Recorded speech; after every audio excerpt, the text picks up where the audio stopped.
Day 2 in Hong Kong, big day ahead. First thing today is I'm going to Art Basel with AP to check out some art and some watches. Later on, we're going to go check out the supercar scene in Hong Kong, and then after that, we're finishing off with a party. Lots of watches, lots of cars, lots of art. Let's hit it.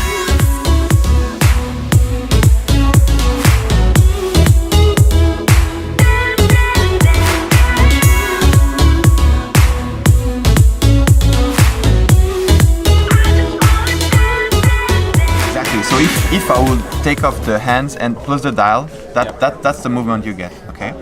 And here is a movement 10 times bigger, so we can actually see all of the gears and the lever working together to make sure to indicate the right dates.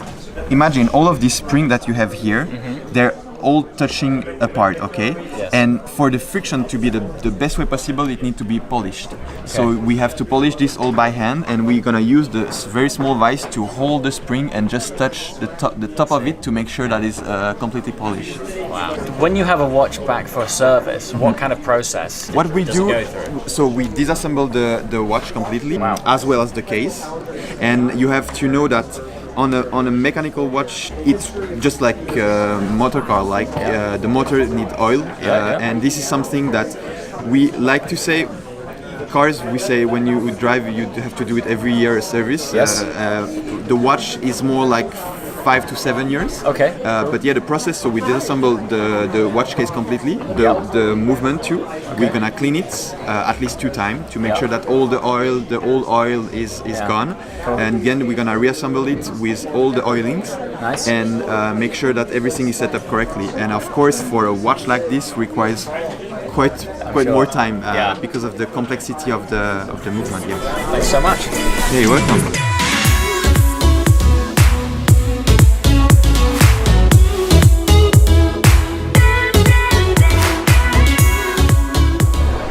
So, as mentioned earlier, I've got a bit of a hectic day, so I haven't got too long to spend at Art Basel, but it's been fantastic. The best bit for me has been speaking with the incredibly knowledgeable dude from Audemars Piguet. It's not every day you get to see inside such a fantastic watch, and just like being at a car factory, it gives you such a great understanding and appreciation for just the amount of engineering and skill that goes into making these wonderful things. Anyway, speaking of cars, I've now got to run over to the other side of Hong Kong Island to pick up on some supercar culture.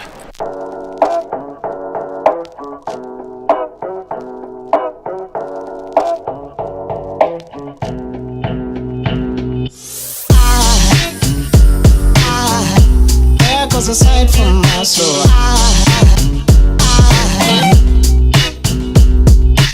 What is up? I've conveniently find myself in another 675 LT with Bobby. Hi guys. So we've met like 2 hours ago. Yes, we did. We reached out on Instagram to Supercars of Hong Kong. Right. And the community here is amazing. Everyone reached out. I'm already finding myself in a passenger in a supercar here. And we're now going to join up with some guys that we've just had dinner with. Yep. For a nice cruise around town, and these guys are going to show me what supercar culture and lifestyle is all about in this awesome city.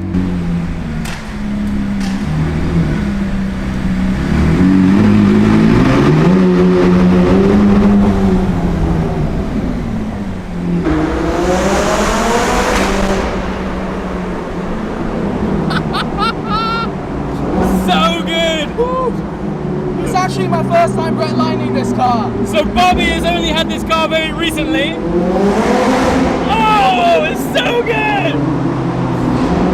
And he's just run it in. He's just done his 600 miles. And it's the first time he's experiencing that whip crack that I always talk about. Great timing, James. Oh my god, it's so good! Wow! This is the moment!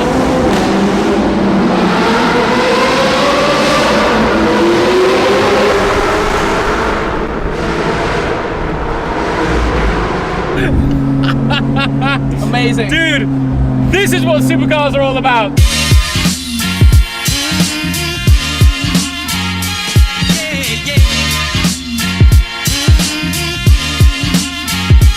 Once again.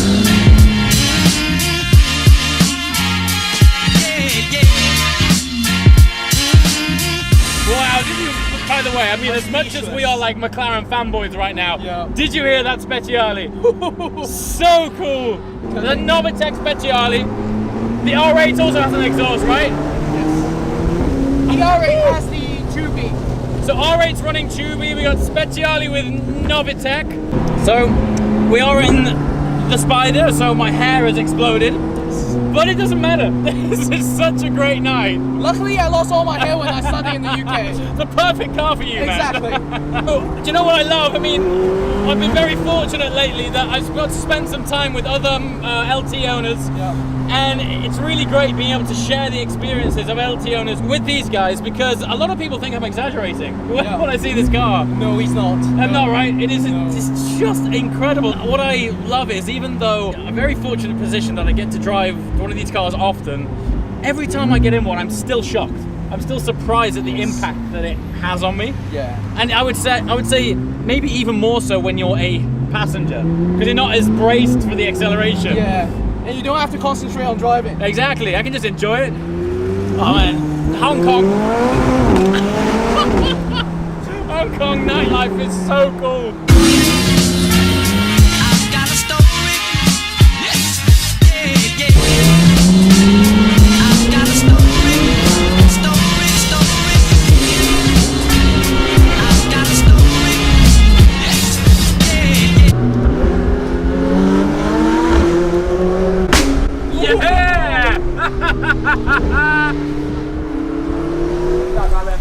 All right, special request just for everybody interested in this. Rev time.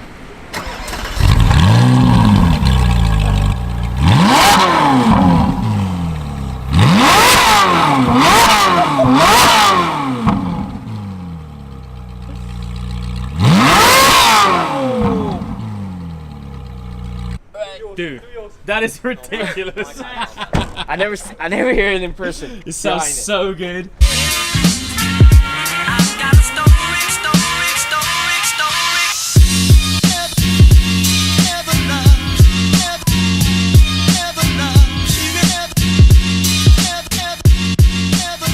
She really don't. I mean, what a fantastic experience. My first time in Hong Kong. Just reached out. I just put some messages on Instagram. The community out here is so passionate, and here I am. I'm 2 days in town, immersing myself in the car culture here. Everyone is so friendly, so passionate. Earlier on, these guys took me for an amazing Chinese meal, and I felt like we've been friends for years. Just car people have their own language and we all just click, and it's just such a fantastic example that no matter where you go in the world, if you're a petrol head, you're both speaking the same language. And it's just been a fantastic night. I got to say a massive thank you to Bobby for letting me jump into his beautiful new 675 LT Spider. Following that, oh, everyone's starting up again. Following that Novitec Speciale earlier, well, it makes me want another one. It's so beautiful. But how cool is this? Look, everyone's just lining up here. Beautiful peak views with this stunning scenery over there. Now, unfortunately, they do turn the neon lights off in town at 11 o'clock in Hong Kong. So I've managed to capture some photos of it, and I showed you some views earlier. But up here is just the most stunning scenery. Also, got to say a massive thank you to Supercars of Hong Kong. If you haven't followed those guys already, go to their Instagram, give them a big follow, because they've organized all of this especially for me tonight. So I've got to say a massive thank you to those guys.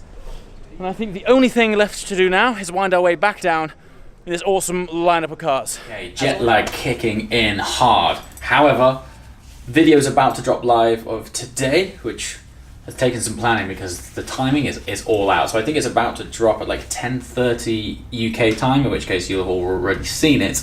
But tonight's cool because I'm out here for the main event. So if you watched yesterday's video, you'll know that I was out here with Audemars Piguet, and tonight is the AP party. Let's hit it. Typically running late, but despite the fact that I'm possibly in the most digital sphere going, taking the business cards tonight. By the way, what do you think of the business cards? The light in here is terrible, but these are actually like iridescently ultraviolet mega pop. Reason being, they're like on-brand colours, sure, but when you go to events like this, there's always loads of people and everyone's handing out business cards and stuff. And normally they just blend in. This bad boy guarantees to stand out. So yeah, taking a big watch of those, you never know. Also, Audemars Piguet chocolates too. Save those for later. Gotta go.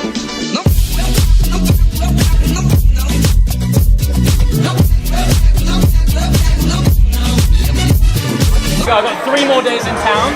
Okay. Where do you recommend? Langkoy Farm? Langkoy Farm?